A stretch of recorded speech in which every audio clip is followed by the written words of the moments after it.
So, hello friends, welcome back to my YouTube channel Government Job Insider and my name is Meenu Sharma और आज हम discuss करने वाले हैं एक बहुत ही अच्छी वैकेंसी के बारे में जो भी candidates main and women Indian navy में सर्व करना चाहते हैं उनके लिए ये रिक्रूटमेंट है 10+2 BTech cadet entry scheme permanent commission की तरफ से।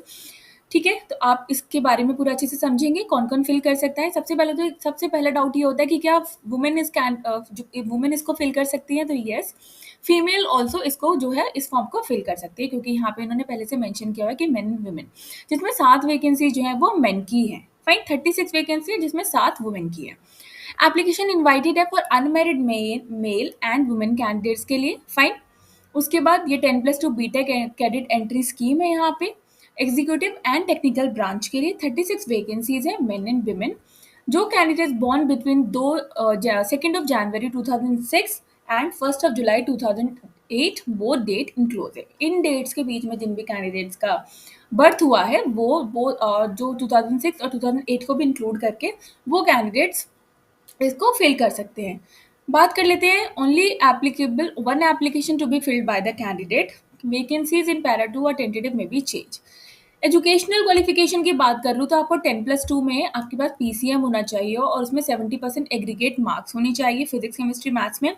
50% मार्क्स आपके इंग्लिश में होने चाहिए इधर इन 10th और 12th में। फाइन, कौन अप्लाई कर सकता है? और दूसरी बात ये कि आपने जी मेंस दिया हो। ठीक है, for BE BTech, Call Up Service Selection Board will be issued on the basis of Z Main All India Common Rank published by the NTA। इसमें जो स्क्रीनिंग होगी ना आपकी, आप फॉर्म फिल कर दोगे, उसमें जो स्क्रीनिंग होगी वो स्क्रीनिंग होगी आपने जी मेंस में आपकी कितनी रैंक आई है ऑल ओवर इंडिया में। ठीक है, जितनी अच्छी रैंक होगी उसके बेसिस पे ही आपको यहाँ पे स्क्रीनिंग होगी और कॉल लेटर इशू किया जाएगा। ये हेल्थ एंड उनकी height weight tattoo medical standards का लिंक है। This will provide you in my description box. तो इंडियन नेवी के क्या मेडिकल स्टैंडर्ड्स होते हैं, किस तरीके से हाइट होनी चाहिए, क्या वेट होना चाहिए, वो सारा इन्होंने इस लिंक पर जाके आप देख सकते हो। कोई भी इशू है तो लिंक मैं प्रोवाइड करा दूंगी।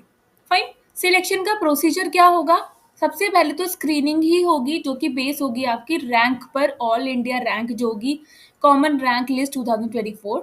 ठीक है, कैंडिडेट्स आर रिक्वायर्ड। उसके बाद आपको जो है एसएसबी के लिए बुलाया जाएगा।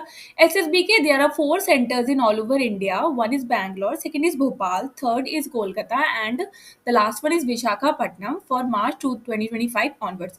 सी, मैंने जब एसएसबी दिया था तो मेरा भोपाल सेंटर था। ठीक है, तो आपको कहीं भी बुला सकते हैं, जो भी आपके पास का हो वैसे आप वो फिल कर देना। ठीक है, उसके बाद कैंडिडेट्स को शॉर्टलिस्ट किया जाएगा एसएसबी के लिए। उसके बाद आपका एसएसबी चलेगा।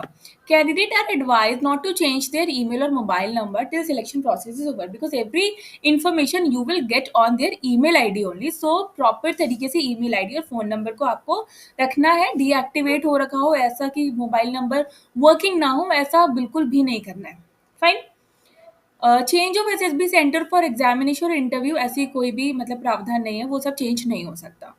ठीक है, उसके बाद ये सारी चीज़ें हैं कि अगर आप AC3 टायर से अगर आप जा रहे हो एसएसबी देने तो आपको जो है टू एंड फ्रो का जो है रिजर्वेशन का पैसा ये लोग देते हैं। ठीक है, आपकी जो मनी है वो बैक हो जाती है, उसके लिए आपको टिकट लगाना होता है।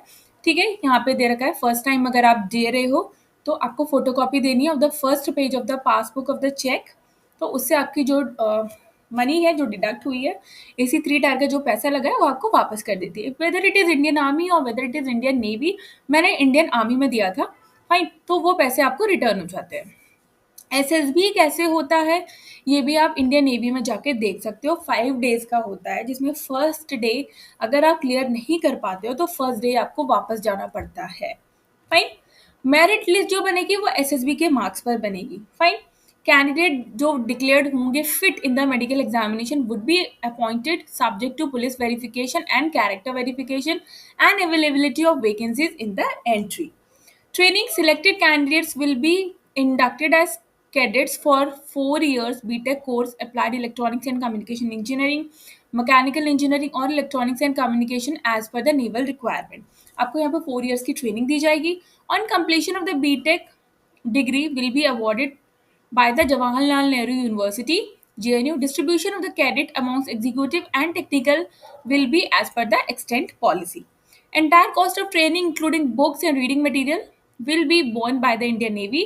Cadet will also be provided with entitled clothing, admission. सब कुछ आपको यहाँ पे दिया जाएगा. फाइन. यहाँ पे आपको 4 साल की जो बीटेक की डिग्री है वो भी दी जाएगी, बुक्स भी दी जाएगी, पढ़ने के लिए सब कुछ मटेरियल भी आपको यहाँ पे दिया जाएगा और एवरीथिंग दैट जो भी पैसे इसमें लगेंगे वो सब given by the Indian navy. पे अलाउंस तो पे अलाउंस डिटेल इंडियन नेवी की वेबसाइट है, वहाँ पे आप यहाँ पे आप जाके देख सकते हो. कैसे अप्लाई करना है, कैंडिडेट्स को रजिस्टर करना है सबसे पहले इंडियन नेवी की वेबसाइट पर. उसके बाद आपको अपना पूरा फॉर्म फिल करना है, ई एप्लीकेशन फॉर्म फिल करना है जिसमें करेक्ट पर्सनल पर्टिकुलर डिटेल्स लगानी है, 10th की 12th की, ईमेल आईडी लगानी है, फ़ोन नंबर लिखना है, जो भी फील्ड वहाँ पे है वो रेलेवेंट फील्ड आपको फिल करनी है. जी मेंस का स्कोर कार्ड भी लगाना होगा जिसमें आपकी रैंक लिखी होगी. Passport size colour photograph should be scanned in original JPG या टीआईएफएफ फॉर्मेट में for attaching the same while fill up the application form. उसके बाद आप जो भी फॉर्म फिल करोगे उसका प्रिंट आउट लेके you have to keep it with yourself. If any scan document is not legible और readable for any reason the application जो है वो रिजेक्ट हो जाएगा. फाइन. तो आपको जो भी फॉर्म फिल करना है, फॉर्म फिल करने का लिंक भी मैं प्रोवाइड करा दूंगी. अभी ये जो फॉर्म है वो 6 से स्टार्ट होगा and the last date is the 20th अभी फॉर्म जो है अवेलेबल नहीं है, लिंक अवेलेबल नहीं है. तो ये जब भी स्टार्ट होगा फॉर्म फिल करना, इसका लिंक भी आई विल प्रोवाइड यू. तो इससे पहले कोई डाउट हो कि क्या है प्रॉब्लम, क्या इसे फॉर्म फिल करना है, वो सारी चीज़ें भी मैं आपको कमेंट बॉक्स में बता दूंगी अगर आपको कोई इश्यू है या फॉर्म फिल करना नहीं आ रहा है. वैसे मेरा ऐसा मानना है कि अगर आप एक इंजीनियरिंग या 10th 12th आप पीसीएम से कर रहे हैं, आपको सारी चीज़ों के बारे में पता होना चाहिए. कोई भी डाउट हो तो you can write me in the comment box. Video अच्छी लगे तो चैनल को like share subscribe and bell icon button को प्रेस करना नहीं भूलिएगा. तब तक के लिए नमस्ते.